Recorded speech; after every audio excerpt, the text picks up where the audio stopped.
The bottom line is I got into politics because I lost a bet in a bar. So I've watched it from all sides. I know all the barnacles on the bottom of the boat, so fire away, ask away. It's also shown me that the carnivorous eat-your-own nature of political parties. The Constitution doesn't need to be rewritten, it needs to be reread. I want to encourage everybody who hits this podcast to be an independent thinker because the country needs you to do that. We need you to think for yourself.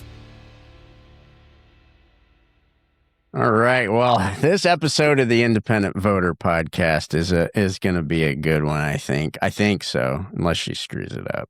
But no, I mean, there's some of the people that, you get to meet along the way have, their own series of stories and come to a space where, as we always say, independence a mindset. It's not an ideology. So there's people that have been Democrats their whole life, Republicans their whole life. Cara's here with Ann, and I bet you your paths have crossed in different ways, some that you knew and some that you don't. But you told me as you was coming on the show that you never actually had met Ann, who you kind of like you've also told me you're like, wait, Ann Dunsmore's coming on the show? Like, Ann, really? She's kind of a legend, right? So, well, I'll let you do your own introduction further than that. But we have our special guest, Ann Dunsmore. She has been in more on the Republican side of the aisle for more than a couple decades, and we've talked about some of these issues and NPP voters. So I said, come on the show. Let's talk about it from your perspective. What's going on in that world, and how did you get here, and some of your background. Why don't you just start with some of your background? How the hell did you end up on this podcast? When did you start? When did you first start? Like, what was your first campaign, Ann? When did you first start working in politics? Well, as a student, actually, in college in 1976, I want to say. Okay. It could have been 75. I started college in 1974.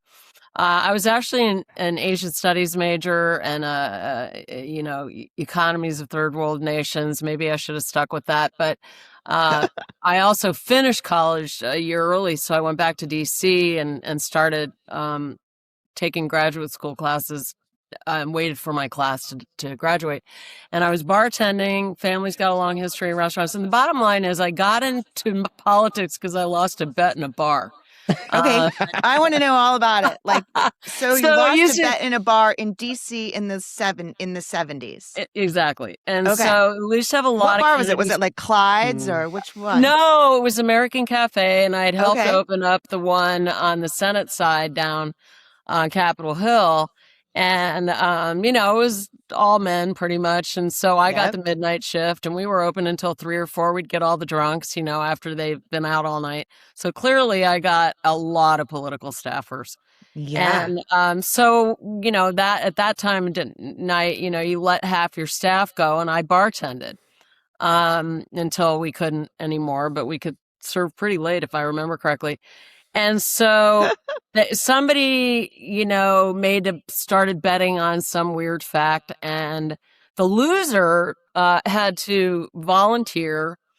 So this had to have actually been around 78. The loser had to volunteer for the presidential campaign of their choice. And I was just sort of like, listen, I want to do the Peace Corps. I don't want to do politics. And so I lost. And my stepfather at the time had been in Fraser Ruder and Finn, which was a really big PR firm at the time, largely Democrat.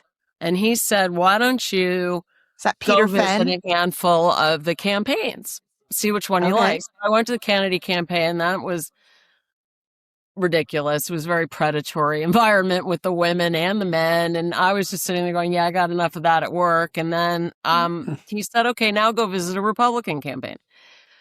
George Bush had just moved his campaign from Houston to senior, right? George Herbert Walker Bush. Yeah. HW. So now we're like 78, 79, right? Because correct. Great. And I went in there and immediately started working with the national director of the volunteer program.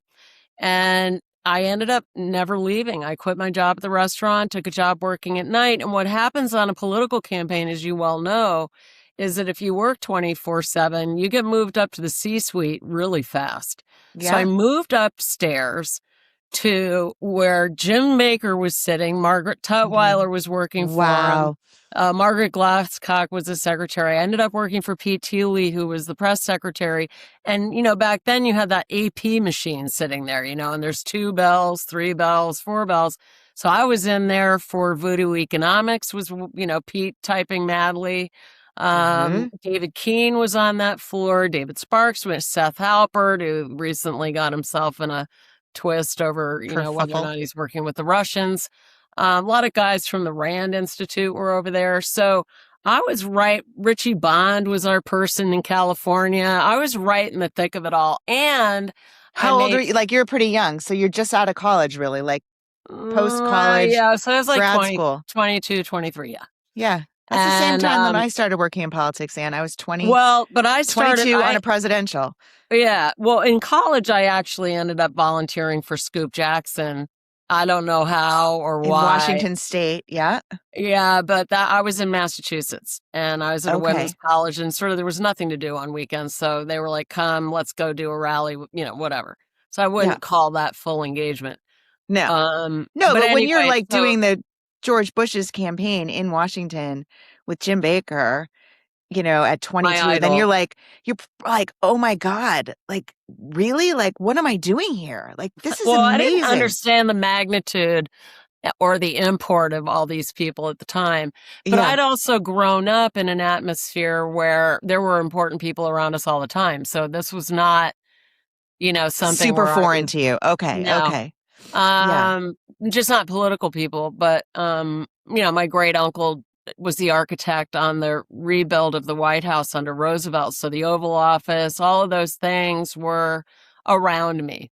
But it was a very Roosevelt-centric family that I grew up in. And so bottom line is, we knew we were going to lose. And Baker was doing his best to give all of us that had worked hard an experience out in the field that we could put in our resume. I was handling press. So I went to Oregon. And Oregon, Michigan were on the same day. We won Michigan, lost Oregon, and everything was over. But my job was to handle all the kids. So I became friends with Neil, Marvin, and Jeb. Instantly. So, and then when it came time to vote, I couldn't really, I met my boyfriend out there, and we decided to move down to California together where I had lived. I have a huge family in California at the time. I still do. Anyway, so that started it. I ended up working for a campaign firm doing demographic research. And, and then, of course, the only job I could get when the campaign was over was fundraising. And, a lot of the Reagan people in California went and helped Mike Curb for governor, who got his butt kicked in the general by a man named George Duke Majan. And, I learned a lot during that time. I was working for a lot of the guys that became cavemen. I was not a conservative, but I wound up being around a lot of pretty brilliant minds. I mean, it was really, and I went right into working for Carol Hallett. And so I've been around California politics at a very high level since 1980, I would say. Amazing.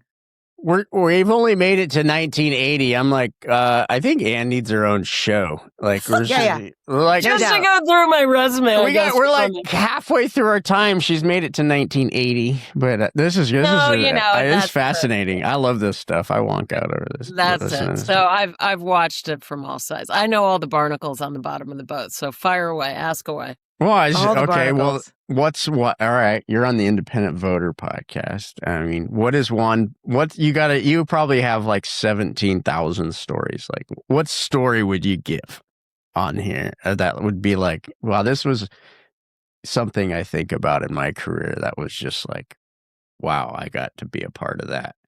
Well, Muhammad Ali, because I haven't been involved just with politics. I took my expertise to medicine.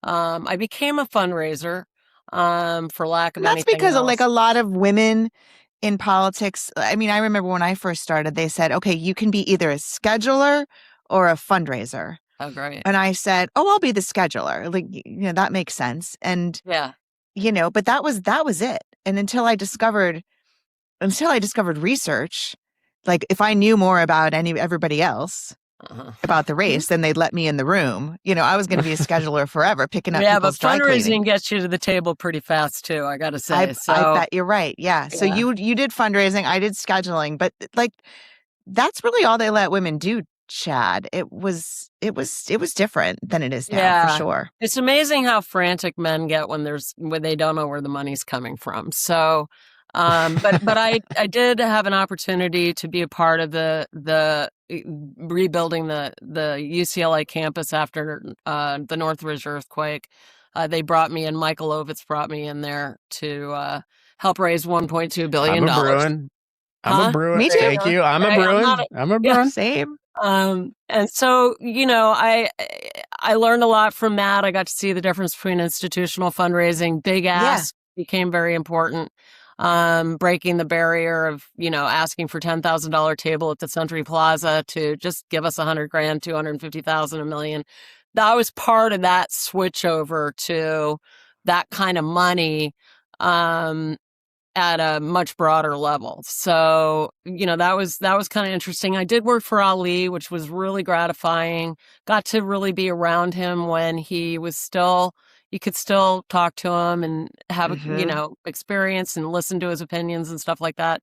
But I've been around a lot of very high profile people, in a space where I was not concerned as to whether or not I was an equal. I was in the room. I had an opinion. They listened to me. I learned how not to take advantage of that. A lot of people would argue with that, but that's okay. I argue back. And, and then you get to sit around with the making of a president, or Pete Wilson's reelection was on the table as happening or not happening. And I was brought in as a last thing, like the Exxon Valdez kind of situation. And we turned it exactly 180 degrees around. And it took a team of men to believe a strategy that I put on the table and be supportive of it and not wish for my demise. I mean, there were a lot of people on the table, jobs. And so, I've seen a lot of that. I know what it takes. I know that every single effort worth making is a very steep hill that you can't be afraid of. And I was just too stupid to know that I didn't, there was an easier way to make money. But, that's for sure. There's a lot of stories to tell, but it's also shown me that the carnivorous, eat your own nature of political parties. And this brings us back to the import of what we're seeing now, which is a movement to where people are being forced to think on their own. And I like it. I'm not happy that we forced ourselves, both parties, into a space where, it's going to be very difficult to define this country on the 250th anniversary, which I find incredibly ironic. I have a little saying: the Constitution doesn't need to be rewritten; it needs to be reread.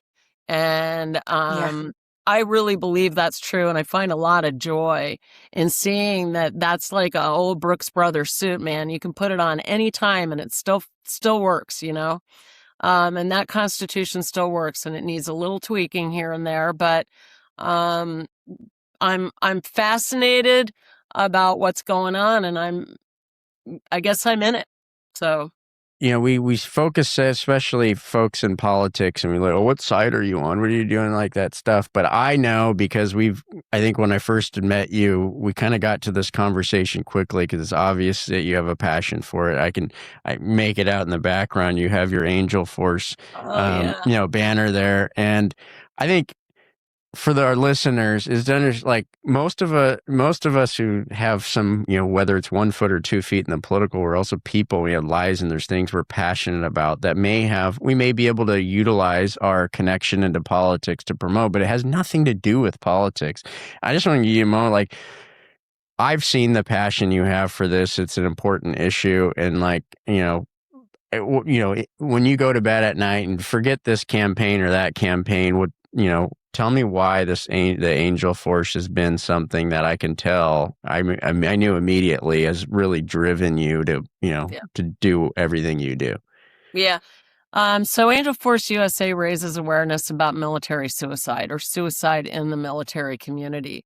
And it's a pretty horrendous commentary on where we are, I think, as a nation. And again, on the 250th anniversary, you're looking at our true patriots and people who put their lives on the line for this country are killing themselves at an incredibly high rate. Estimates go from 17 an hour to 45 an hour.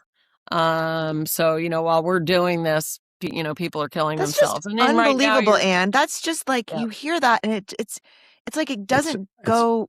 It doesn't even register. It's like, how is that even possible? Well, and you see it when teen suicide is also a big deal, but and the bigger issue is it's a contagion. So what happens is there's a domino effect. So one suicide, this is statistically true, one suicide changes 135 lives. Now that is a completed suicide in that generational line, right? That doesn't count the waterfall effect through subsequent generations. But, there's a sad, classic stories. Two battle buddies come home. They're excited. They start a business. One gets put on some medication. By the way, there's 125 roughly medications for depression, and every single one of them carries a black box warning for suicide. Every single one of them. So he starts taking this medication that I won't name, and ends up killing himself within 2 weeks of taking the medication. And then his buddy, who the father then becomes so close to through the death of his own son, he commits, so we don't use the word commit. He dies by suicide a month later. And this is so out of 143 people who are immediate family of active duty members of the military, 96 of them die by suicide are dependents. That's kids. The others are siblings. So you have this terrible situation, and it's hard to ignore. And I know there's a reason that I was doing politics, and then I latched onto this. My father never died by suicide, but he served in Korea in a really horrific situation at Cap Young, which has been documented as one of the worst battles. He was there for 2 years. So, but he was trying to die all the time, and he wasn't committed to it. So, I have a real passion for it. I think it's something that shows the ultimate act, the ultimate effect of poor governance. Sorry to make that connection. Well, we definitely say that bad governance is the source of all suffering in this world, I think. And, that's why we work so hard on trying to get the governance right and trying to improve it. And that's, but it also opens your heart up because you see these people get angry, and anger is not a base fear. Is not a base emotion. Fear is a base emotion of anger. Right. And if you know that about somebody that you find to be hostile, instead of telling them to F off, you need to look at them differently. You need to see from your heart through your eyes, not just here. It's here and here. And that's called being a complete human. And I hope to achieve that despite my involvement in politics. I was just reading about the USS Lincoln, right? Yeah. It's in the news right now. Jumping off the ship. They're jumping off the ship to try to kill themselves. And, they've been out there for, I think, 259, 265 days. 280, maybe now. Yeah, in a combat zone for a large portion of that, not able to come off the ship. And it's not just about them not having, fresh lettuce. It's isolating. It's beyond. It's beyond. And, the president got asked, Chad, I know, the president got asked and he said, it's not even long enough. I mean, that was his answer. It's not, they haven't been out there long enough. There's a huge disconnect between like the leadership and the expectations.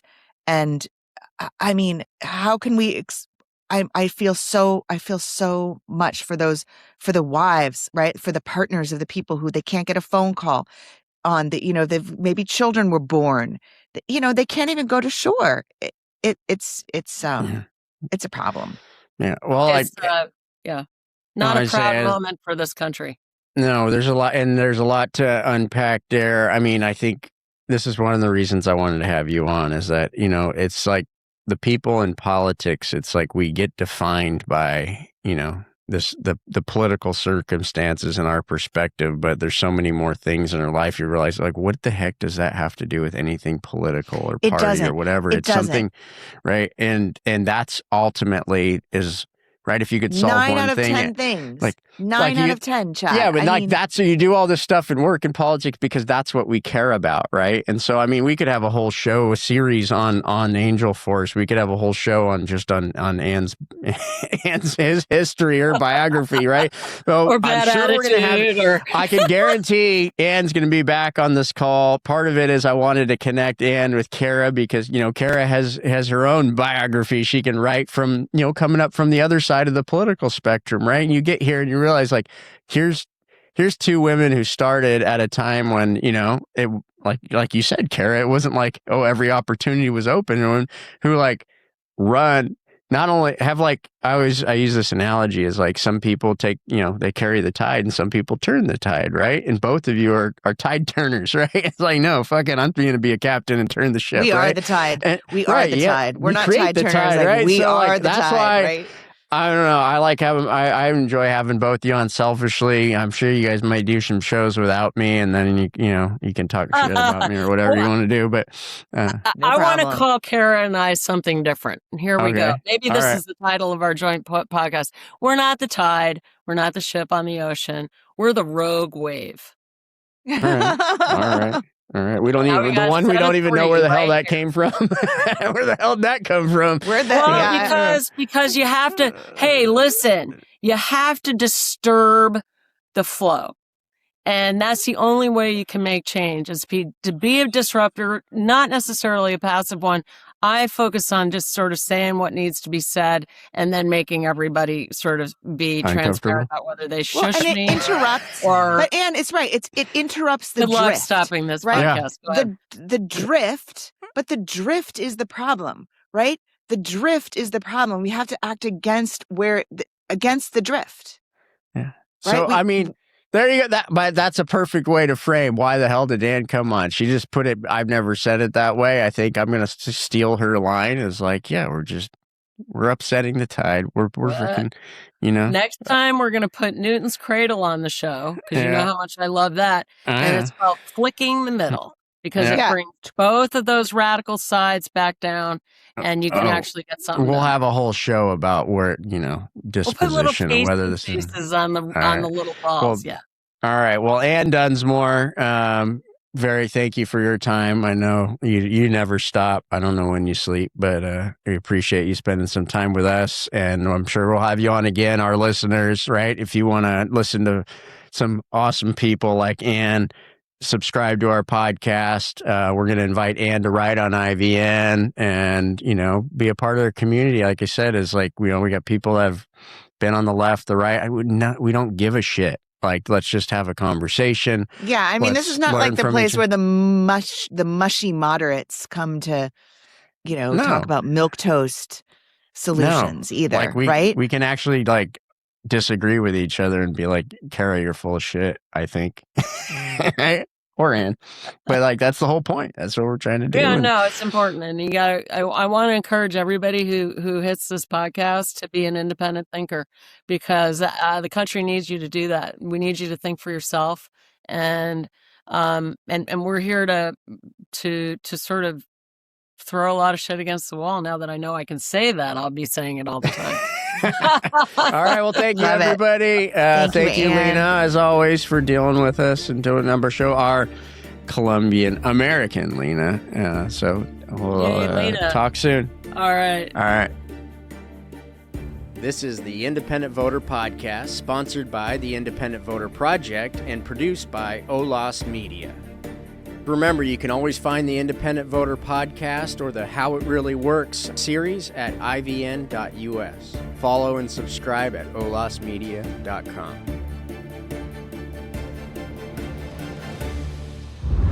Olas Media.